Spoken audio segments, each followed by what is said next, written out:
Have you or a veteran that you know been called by the VA for needless exams, re-examinations for your VA claims, even if you're a PNT? Let's talk about it.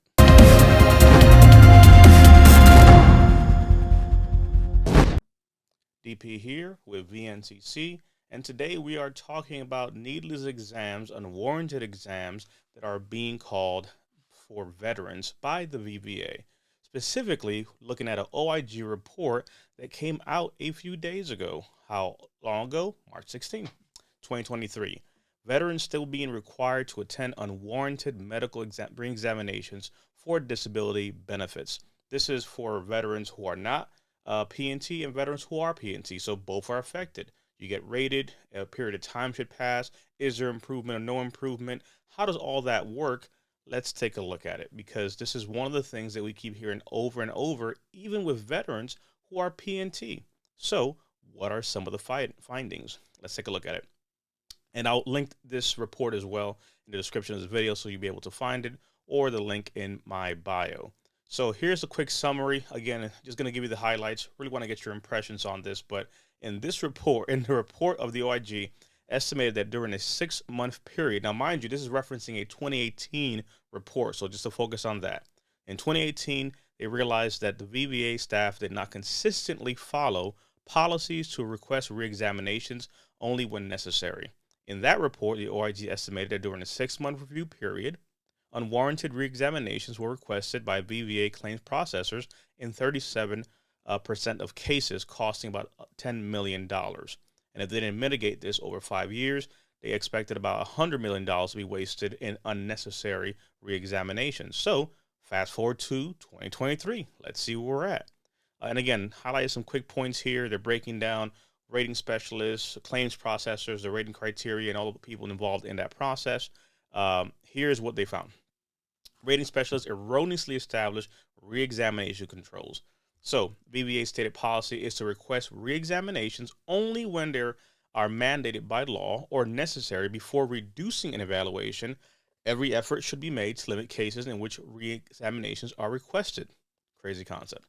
However, the review team estimated that rating specialists erroneously established reexamination controls in 66% of cases of the sample size, including veterans whose disability was permanent and not likely to improve. This occurred in part because the BVA does not require rating specialists to cite objective evidence and provide justification for establishing re-examination controls. Claim processors requested re-examination controls when they matured. So now one instance is, let's say you get rated and then they look forward as far as, hey, should we see you in a period of time? Is there a likelihood or probability of improvement? Then there's instances now where, let's say the time has passed, do we call people back after a certain period of time? So in this one here, we see the lack of defined criteria and competency-based training contributed to claim processors continuing to request unwarranted examinations. The team estimated claim processors requested unwarranted reexaminations when controls matured in about 44% of cases. Until the BVA strengthens this reexamination process, it lacks assurance that veterans are being required to attend reexaminations only when warranted. So, with that being said and done, again, there's a lot of things here. I just highlight a few points. There's some examples they even highlight. I just wanted to give the summary to not get too deep into it. Again, folks can kind of read it at your own leisure and kind of siphon through it. But the highlight being that there are instances where this is taking place. For example, here, over half of reexamination control reviews were unwarranted. So in 80 cases, again, they're taking sample sizes. The review team found that 53 were unwarranted. The team found most errors occurred when a disability was permanent and not likely to improve, or the combined disability examination would not change. Sometimes you can be reduced for something, but it's not going to make a difference. Based on its sample, the team estimated that 3149 examinations, about 60% were unwarranted for one or more of the reasons listed in Table 1. So instances here, disability is permanent, not likely to improve, estimated number of errors, 1,900. Estimated percentage of errors rounded 60%. Combined disability evaluation would not change, and so on and so forth. So, and here's an example. There was a veteran in this example for March 22. A rating specialist assigned a veteran 50% evaluation for a foot disability Although there was no objective evidence stating clearly that the disability was likely to improve, the rating specialist established a reexamination control in 13 months into the future. Another example, they have here, they list similar things as well. So on this side of the house, claim process requesting unwarranted reexaminations when controls matured. So now, as previously discussed, when the rating specialist establishes a reexamination control, the date is placed in the system. When that date matures, they reevaluate, hey, should we call them, yes or no?